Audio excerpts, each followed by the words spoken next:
Hello my dear students, here is again your computer Wunsam, and this will be a slightly more personal video. For me as a teaching student, there was always an incredible number of bad thoughts in my head.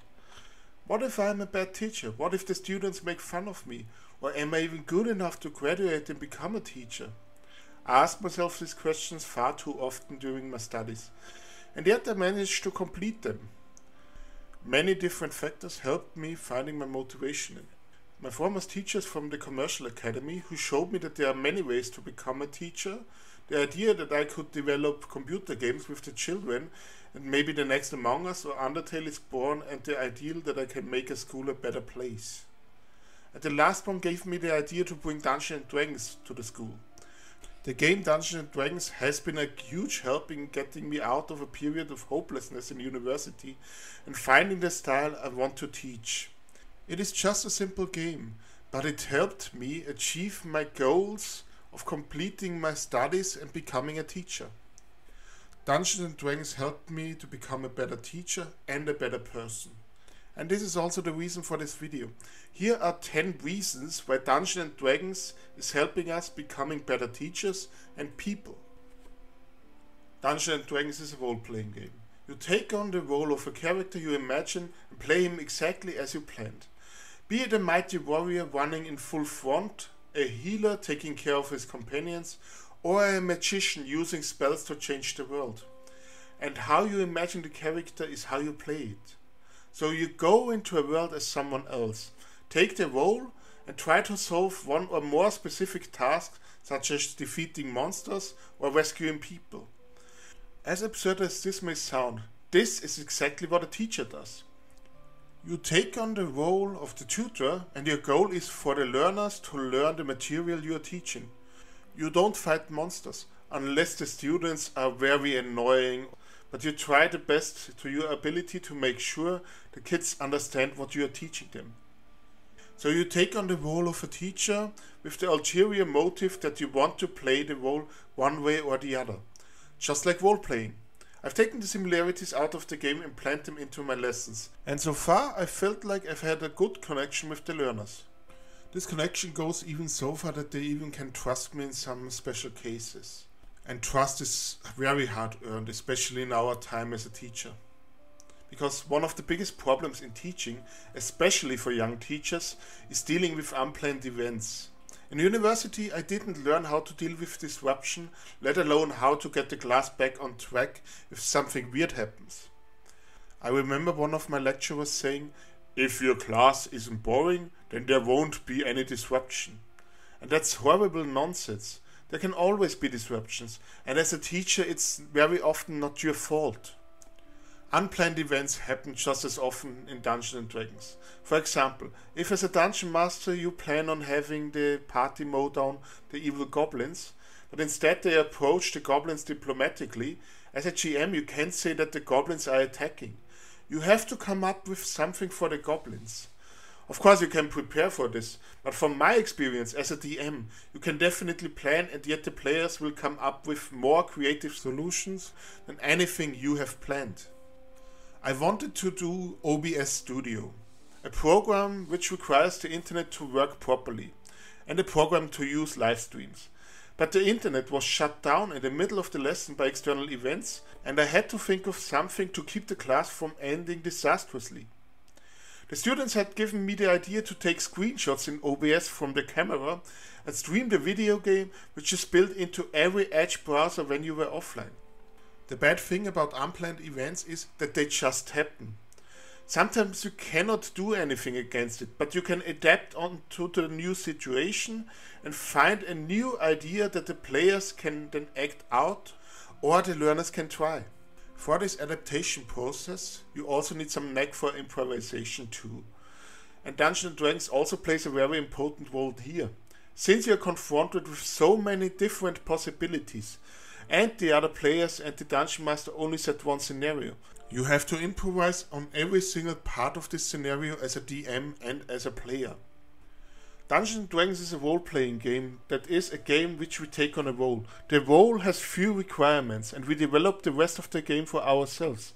We play together at a table with the characters that we have in our heads, and we always make something new out of them. We react to this fantasy world and act on the ideas of our characters. And all of it only through our narratives. And the most magical thing about Dungeons & Dragons is you don't need to know all of the rules to play. At the day of recording, I had a workshop with most of my students where they learned Dungeons & Dragons for the first time at school. And as soon as they played, they just made up the rules on the fly, just according to their feelings. When they thought it was okay, then it was okay. If it wasn't okay, then it was a little bit of a problem.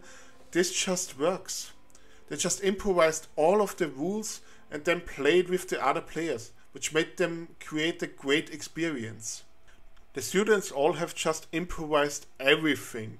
Their rules, their characters, just everything that happens in there. And then they have just used Dungeons & Dragons as a simple basis to make more out of it. And you can also use this for yourself in class as a teacher. If something goes wrong in class, we can use our talent for improvisation to come up with an alternative plan. If you've misplaced a math book, you can shake your own formula out of your sleeve. When we see students bored in history, we can get the students to imagine what it was like in the Middle Ages or in another time. We can flexibly respond to any situation that we encounter. And so it is when something generally goes wrong. We learn through Dungeons & Dragons that sometimes there are days when the dice don't want to roll and we just get unlucky. Personally, I've always had a tendency towards perfection, and when something goes wrong, it usually been on me for a very long time. It took me a while to learn that mistakes happen. I used to always have the tendency that if a mistake happened, it was my fault, although it was rarely, if ever, the case. Dungeons & Dragons taught me that mistakes happen sometimes, and that there are times when you just get unlucky or things just don't want to work out. And above all, that you can get better from these mistakes. None of us are perfect, and sometimes the solution to a problem isn't immediately at hand. You can't know everything. You can try everything, but if you don't know anything, a lot of things can go wrong. That's exactly why it's always good to ask your own team members. A barbarian, for instance, has little knowledge of magic potions, and for this knowledge he can ask the wizard. Or on the other hand, me as a computer scientist, I have no idea about chemistry, and therefore I can ask the chemistry teacher to make sure that I make something right according to the formula. This means that everyone has their own set of skills they are good in. And something I keep catching myself in is the fact that I always try to solve problems all by myself. Unfortunately, I still have this tendency, but through Dungeons & Dragons I realized that I don't have to be able to do everything. Well, I still need a push to ask if I need help. But compared to before, when I was studying, I feel like I'm asking for help a lot more. This is also the reason why the YouTube channel exists, in fact. Each Dungeons & Dragons or role-playing character has their own skill set. The healer can take care of people, while the barbarian can mow down the battlefield all the harder while he attacks. And the thief has the best skills at stealthily stealing a few things. Like a group of people going on adventures, a school is like that. You can't do everything, neither as a weapon wielder nor as a magician, neither as learners nor as teachers. Even outside of the teaching profession, many of us do not take this knowledge for granted. We always assume that we have to finish everything on ourselves or for ourselves, and we need to present our work in individual or group work throughout the course of the university. Universities offered little potential to offer different skills between the learners. And this is also an advantage that Dungeons & Dragons offers in comparison to the pure theory of the universities. Life doesn't happen in the course, but at the table or in the classroom. And this is a lesson all students must learn before they start teaching. The thing about playing as a dungeon master is that you present the players with a world in which they can interact. You can talk to the bartender, the guard, or perhaps the king later in the adventure. You will be confronted with monsters and have to solve puzzles to get treasures for further adventures and maybe save the world later. Dungeons & Dragons is set purely in the imagination of the dungeon master and their players. where the players sit at the table with the character sheets and the Dungeon Master creates a template for the character story. And you can also apply these roles of Dungeon Master and player into the typical school lesson. The teacher tells the learners what to do by only giving them an assignment. And the path to finish the assignment is either clear or unknown for the students. And this is where the teacher comes to play to make sure that they finish the task accordingly, similar to a quest in Dungeons & Dragons. Dungeons & Dragons is usually played with 3 to 6 players to ensure a great experience for everyone. But if you take over the direction of the game for a few people and make it for more people, like for instance a full classroom, then that is a first step in a teaching practice that is adapted to you. By simulating a lesson in this way, the future teachers can learn how to interact with the learners in their lessons. Dungeons & Dragons is also able in promotion of your own social skills. These simulations also ensure that you, both as a player and as a Dungeon Master, can deal with these social experiences that happen on the table. There's a video by Jamie Flagnow showing how Dungeons & Dragons helps develop social skills. Role-playing games can ensure that you can learn many different skills, either directly in dealing with people or dealing with yourself. Social skills are of course not just how about you present yourself, but how you communicate with other people. Topics such as critical thinking, problem-solving skills, empathy, and dealing with frustration are also part of this direction. Especially in a subject like practical computer science, where a mistake can only happen because of a single wrong letter. It is a test for patience for every single teacher. And then ideally you have to find the solution as quickly as possible so that the lesson can still continue. Immersing yourself in different roles is actually a great skill to have as a teacher. One of my colleagues said, "We are not teachers, we fulfill the role of teachers." There is so much acting in the classroom, and he is one of the best computer science teachers I know. Dungeons & Dragons does the same thing in a very safe space, as described in the first point, by playing a role-playing game. If something goes wrong in Dungeons & Dragons, then we can adapt to it and then we can learn from it, just by learning from our mistakes. Maybe you already got so far in the video and still think, where is this practical use for Dungeons & Dragons in the lessons? And I can show you in fact that you can use Dungeons & Dragons also for your own lesson plans. We can try a bit in Dungeons & Dragons to import our preparations for the lesson in fact.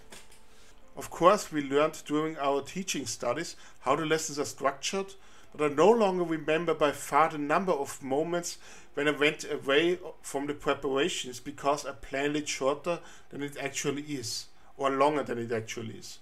In any case, you can also distribute the lessons here to certain subjects. Let's go back to the chemistry class for instance. A magician wants to learn a new fire spell, but needs some materials and a blueprint for this fire spell. The party can obtain these, and then use them to learn how fireworks are set up, or maybe what materials are very flammable. Or maybe a cave covered in strange corrosive rocks. What does the party need to find to make the bricks disappear without touching them? It is therefore possible to integrate these games into the lessons. That's why I do these rounds of D&D at my school myself. In this way they can learn about various facts that they might otherwise only experience cryptically in class. The next point actually goes hand in hand with the third point of improvisation. Dungeons & Dragons encourages us to do critical thinking, both as game masters and players. In the game we are forced to make decisions based on logical, reasonable or moral grounds, or maybe what my character would do. I can remember a round at my school with 2 characters where a mage was mowed down by a harpy and demanded jewelry from a party member who stole the jewelry beforehand. The party member, who was a rogue by the way, was completely alone and had the mage's fate in her hands. Should she give up the rings and save her colleague, or should she lie to the harpy and keep the rings for herself? In the end she decided to give the rings to the harpy, and with very tricky words she was able to convince the harpy to fly away. Dungeons & Dragons is a game that lives on these creative solutions, and it is precisely these creative solutions that can help us plan interesting lessons on critical thinking and problem-solving strategies. There are a plethora of different solutions that could have been happened here, but then they just found the one which saves everyone more or less. And this was something that was very important for the individual which played the character too. Nowhere do you learn from individual differences and abilities more than in Dungeons & Dragons. Just as each character is unique, so are the players and dungeon masters. Every story is written in its own way. Every person reacts differently to what you do as a player or dungeon master, and every playstyle is different. This also means that some playstyles aren't made for you and other playstyles are awesome for you. Of course, this comes with a special challenge. How can you ensure that all players enjoy the game and have the feeling that they contributed to it? And as a dungeon master, how can you make sure that every player feels successful? And how does one as a player have that feeling? Maybe if you listen closely, you have maybe noticed something. The goals in Dungeons & Dragons are more happiness oriented than educational, but they are very similar to those at school. Individual development is not only the development of individual intelligence, but also the path to a better life for oneself. And this is where Dungeons & Dragons can be successful, and will be successful if it is played properly. As you can see, Dungeons & Dragons offers a lot of possibilities that can be applied in school, and in my case, made me a better teacher and maybe a better person too. And I can tell you, whether you're a teacher or you have a completely different job, the game has incredible potential to help you in your life. Your Computerbunsen.